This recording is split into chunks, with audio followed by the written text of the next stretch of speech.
again that political change in America doesn't start in Washington, D.C., and then trickle down. It's from the bottom up. Because millions of Americans called and texted and tweeted their opposition to an abomination of a health plan, that plan is not going to be on the Senate floor this week. Thanks to grassroots America is so appropriate at this hour. I also want to make clear that we've got a bottom line for the next 2 weeks. We've got an incredible amount of heavy lifting that we've got to do to make sure that working families and seniors get a fair shake from the American healthcare system. I say that because as we speak, Senate Republicans are at the White House strategizing with the president.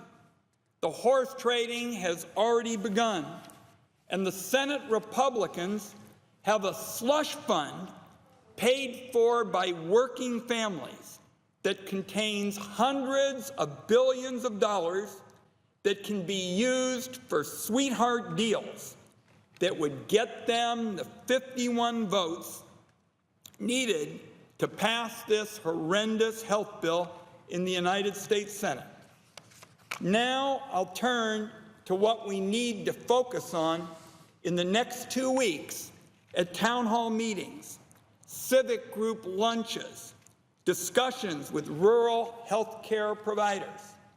And that focus has got to be to highlight what this flawed Republican bill really means and how it can't be fixed no matter how much money the Republican leadership throws at these problems. This bill is a health care smash and grab designed to benefit the fortunate few, and it's paid for by hundreds of billions of dollars in reductions from Medicaid. Tax breaks for the wealthy that Senate Republicans are so anxious to dole out, they're willing to make them retroactive. Contrary to what Senate Republicans say, their tax changes don't create jobs. They do create tax windfalls. Exhibit A. Under their bill, you have $1 million capital gain in February, and if this bill passes, that lucky person would get a $38,000 tax break.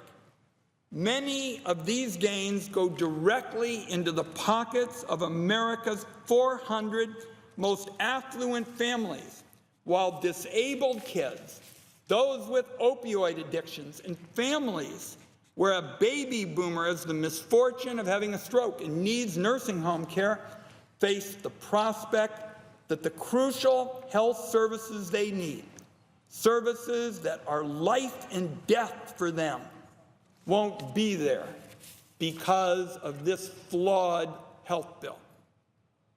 Next, I want to point out that over the next 2 weeks, we're going to lay out how this legislation would send costs into the stratosphere for millions and millions of Americans. Start with older people who are about to get hit by what I call a double age tax. If this bill goes through, insurance companies will have a green light to charge older Americans more than they charge younger people. As if that doesn't raise their costs enough, older Americans are also going to be forced to pay a higher share of their income on health costs because the Senate Republican bill shrinks their tax benefits as they age. Older Americans need more health care. They can't afford to skimp out on bare bones insurance. So many of our older people are going to see their premiums nearly quadruple. And it is not just older Americans who are going to see their costs jump. Right off the top, hundreds of thousands of middle-class families across the country are going to lose tax cuts for health care because the Republican bill snatches away their eligibility.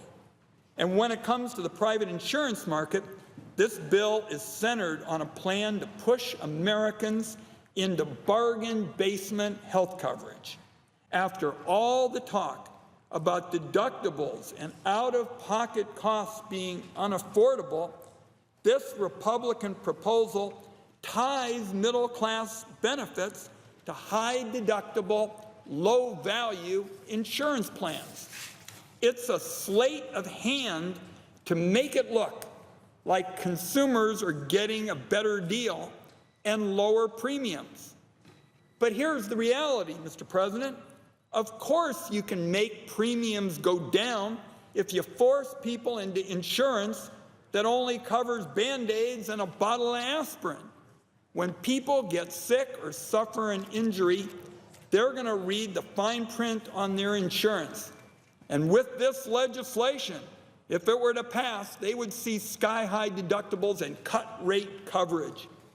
We would face, for working families, the prospect they'd get buried under medical debt because their insurance doesn't cover the care they actually need. Finally, not even people who get their insurance at work. Mr. President, those folks probably thought they were home free in this debate. Not even folks who get their insurance at work are safe from the Senate Republican health plan. 4 million Americans are going to lose their employer-sponsored insurance coverage just next year if this bill goes through. Tens of millions of Americans could once again face some of the worst insurance company abuses, annual and lifetime limits on coverage. Those are limits that the Affordable Care Act banned. But Republicans are proposing to bring them back. And let's be real clear, Mr. President, you bring them back. You bring them back, and you don't protect people from skyrocketing costs. It means that if they develop cancer, they could bust through their coverage limit. And once again, we go back to the days in America where those folks were forced into personal bankruptcy, because millions of people without coverage will be unable to pay for the care they need. People with employer-based insurance are going to get hit with a hidden tax in the form of higher premiums.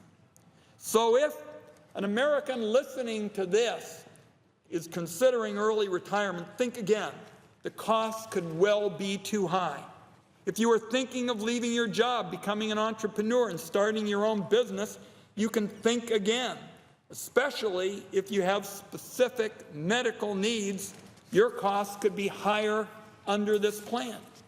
And then there's the generation of adults in the workforce today. People who are middle class, who are doing everything they can to support their families and save whenever possible.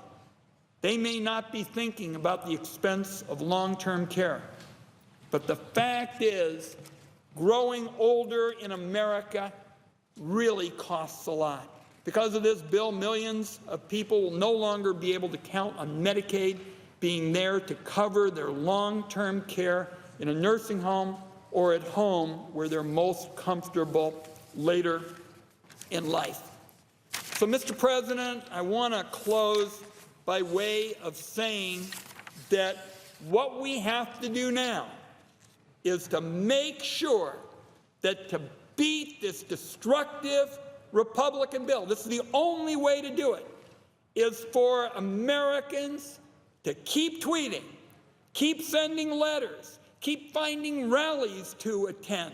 Tell your stories about how you're going to do worse with this bill, and then tell your friends' stories and your family's stories. It is a virtual lock that this bill is going to come back around. So I close today by way of saying that grassroots America, by speaking out, The fact that they did that and did all that work that I've described is why this flawed bill is not going to be voted on in the United States Senate this week. But we need everybody over the next 2 weeks, seniors and working families and people all across this country. My message is we need you to stay loud, because that is the only way we will finally stop this bill in its tracks.